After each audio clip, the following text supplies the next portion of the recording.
Asante kwa kuendelea kutuchagua. Ni wasaa habari za michezo na burudani kutoka hapa Channel 10 Plus.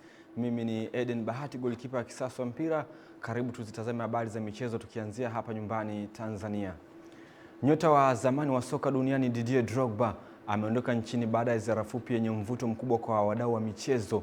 Gwiji huyo aliwahi kung'ara katika klabu ya Chelsea FC na kuiongoza timu ya taifa ya Ivory Coast katika mafanikio mbalimbali. Alikuwa nchini kufuatia mwaliko wa waziri wa habari, utamaduni, sanaa na michezo, Mheshimiwa Paul Makonda. Akiwa hapa, Drogba alipata nafasi ya kushuhudia uwasilishaji wa hotuba ya bajeti ya wizara hiyo kwa mwaka wa fedha 2026-2027. Ujio wa Drogba umeongeza chachu mpya katika sekta ya michezo nchini, huku ukionyesha dhamira ya Tanzania kujitanua kimataifa kupitia diplomasia ya michezo. Ziara hiyo pia imeonekana kuwa sehemu ya maandalizi ya kimkakati kuelekea michuano ya AFCON 2027 ambayo Tanzania ni miongoni mwa nchi zitakazokuwa wenyeji kwa kushirikiana na Kenya pamoja na Uganda. Kwa ujumla, uwepo wa Drogba umeacha alama ya kipekee, ukiibua hamasa kwa vijana na wadau wa soka, huku ikimarisha taswira ya Tanzania kama kitovu kipya cha michezo barani Afrika. Kwingineko ni kwamba mkuu wa mkoa wa Arusha CPA Amos Gabriel Makala ameeleza kuridhishwa na maendeleo ya ujenzi wa uwanja wa michezo wa AFCON pamoja na mradi wa ujenzi wa barabara za kuingia katika uwanja huo, akihimiza kasi zaidi ili kuhakikisha miradi hiyo inakamilika kwa wakati na ubora uliokusudiwa na serikali. Taarifa zaidi na mwanamichezo wetu Kenny Malila. Makala ametoa kauli hiyo wakati alipofanya ziara ya kukagua maendeleo ya ujenzi wa miradi hiyo inayotekelezwa kwenye kata ya Olmot jijini Arusha, akisema uwanja huo utakamilika Agosti 2026 huku barabara zake zikitarajiwa kukamilika ifikapo mwezi Mei mwaka 2027. Nimefurahi kusikia kwamba mnafanya kazi usiku na mchana. Nimefurahi pia kusikia kwamba uwanja huu kufikia mwezi wa 8 kwa ndani hapa kila kitu kitakuwa kimekamilika. Na kama ambavyo tumepita tumeona mmeanza kuotesha nyasi na kwamba mabomba, vitu vyote vya umeme vinaendelea kuwekwa, mapaa yanaendelea kupauliwa. Lakini kikubwa ni kwamba vitu vyote vinavyohitajika kwa ajili ya uwanja vipo aidha hapa, vingine viko Dar es Salaam na vingine vya mwisho vinakaribia kuletwa Tanzania. Kwa hiyo nimefurahi kwa kweli kwa maendeleo haya, na tuna uhakika kwamba kwa AFCON ya mwakani ambayo imetangazwa kwamba itakuwa mwezi wa 8, kwa hiyo sisi tutakuwa na mwaka mzima kwa maana ya uwanja utakuwa umeshakamilika. Kenny Malila, Channel 10 Michezo. Asante Kenny Malila kwa taarifa hiyo. Timu ya wanawake ya mchezo wa pedo ya Mamba kutoka klabu ya Racket Afrika Mashariki imeendelea na mazoezi yake ya kila siku, ikiwa ni sehemu ya maandalizi ya mashindano mbalimbali ya kitaifa na kimataifa katika viwanja vya Gymkhana jijini Dar es Salaam. Wakizungumza na Channel 10 Michezo wakati wakiendelea na mazoezi hayo, wameeleza umuhimu wa mazoezi hayo ambayo yanawajenga zaidi kuelekea mashindano mbalimbali ya kitaifa na kimataifa, huku wakiamini kuwa ubora wa wachezaji ni mazoezi pamoja na wao kujiandaa kufanya vizuri katika mashindano yajayo.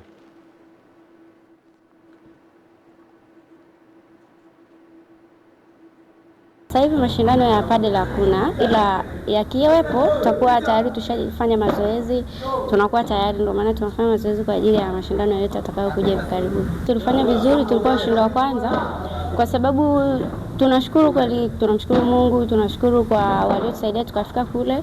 Alafu pia tumefanya vile vizuri kwa sababu tulikuwa tunafanya mazoezi kila siku. Najiandaa kwa mashindano makubwa. Kwa mfano tulishinda last time kwenye timu Mamba, tuna timu yetu inaitwa timu Mamba, tunaenda Spain mwezi wa Juli.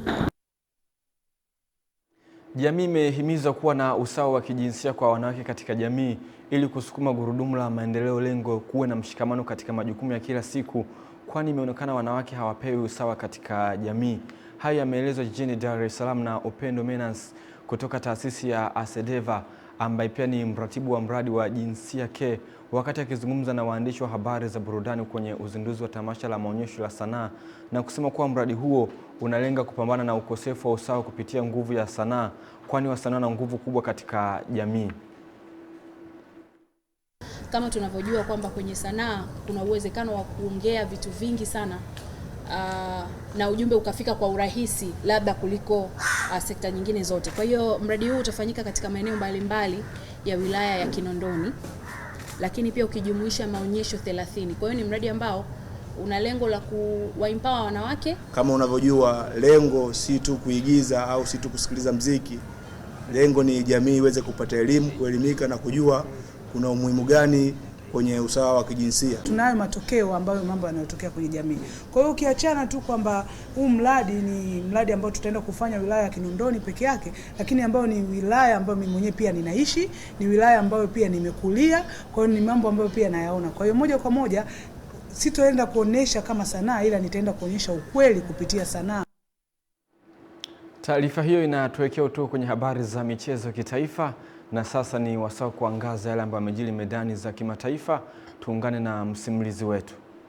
Klabu ya soka ya Arsenal kutoka nchini Uingereza imefanikiwa kutinga hatua ya fainali ya mashindano ya ligi ya mabingwa barani Ulaya baada ya kuibuka na ushindi wa bao 1-0 dhidi ya Atletico Madrid ya nchini Hispania katika mchezo wa marudiano hatua ya nusu fainali uliochezwa usiku wa jana katika dimba la Emirates jijini London. Bao pekee la ushindi kwa upande wa Arsenal lilifungwa na nyota Bukayo Saka katika dakika ya 44 baada ya kumalizia mpira uliotemwa na golikipa Jan Oblak baada ya shuti la Leandro Trossard. Kwa ushindi huo, Arsenal wanatinga fainali kwa jumla mabao 2-1 katika michezo miwili ya nusu fainali, hatua inayoweka zaidi karibu kutoa taji lao la kwanza la ligi ya mabingwa barani Ulaya. Hii ni mara ya pili kwa Arsenal kufika hatua ya fainali ya mashindano hayo makubwa barani Ulaya, ambapo kwa mara ya kwanza mwaka 2006 walipoteza mchezo wa fainali dhidi ya FC Barcelona. Kwa matokeo hayo, Arsenal the Gunners wanasubiri mshindi wa nusu fainali ya usiku wa leo kati ya Bayern Munich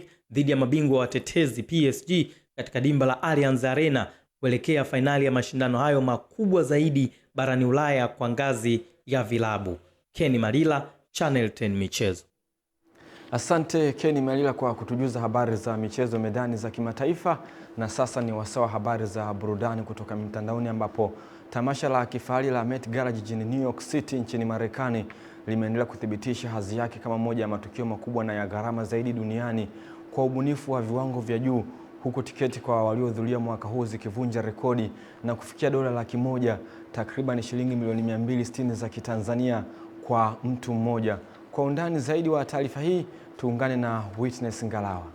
Hafla ya Met Gala huwakutanisha mastaa wakubwa kutoka sekta ya mitindo, burudani na biashara, wakionyesha mavazi ya kipekee yenye ubunifu wa hali ya juu na kuzua mijadala duniani kote. Na miongoni mwa waliovuta hisia mwaka huu ni mwanamuziki Beyonce, ambaye alikuwa na muonekano wa kiajabu uliobua gumzo kubwa huko mitandaoni. Baadhi ya wachambuzi na watumiaji wa mitandao wamekosoa vazi lake wakidai linafanana na mifupa ya binadamu, yani skeleton, huku wakihusisha muonekano huo na picha za mateso na njaa kali ambazo zinaathiri baadhi ya maeneo yenye migogoro duniani.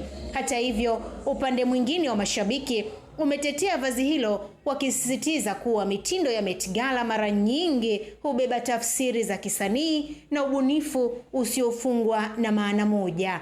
Kwao huo ni mfano wa sanaa inayovuka mipaka ya kawaida ya fashion baada ya kuwa na ujumbe mahususi wa kijamii au kisiasa. Pamoja na mvuto wake, bado kuna sauti zinazokosoa tamasha hilo kwa kile wanachodai ni kuonesha anasa kupita kiasi, huku dunia ikiendelea kukabiliwa na changamoto mbalimbali za kijamii na kiuchumi. Mjadala pia umeendelea kugawanya mitazamo ya mashabiki na wachambuzi wa mitindo duniani. Lakini je, ni sanaa huru isiyo na mipaka au ni jukwaa la tabaka fulani lenye nguvu ya kifedha? Wewe unaonaje? Mtindo ya Met Gala inalenga tabaka maalum au ni jukwaa la ubunifu kwa wote? Mimi ni Witness Ngalawa na hii ni Channel 10 Plus. Asante Witness Ngalawa kwa simulizi makini, na kufikia hapo hatuna la ziada kutoka kwenye habari za michezo na burudani kutoka hapa Channel 10 Plus. Kwa niaba ya wote, mimi ni Eden Bahati, nirejeshe matangazo ya studio namba 1 kwa ajili ya kuhitimisha habari ya kutwa nzima leo kutoka hapa Channel 10 Plus.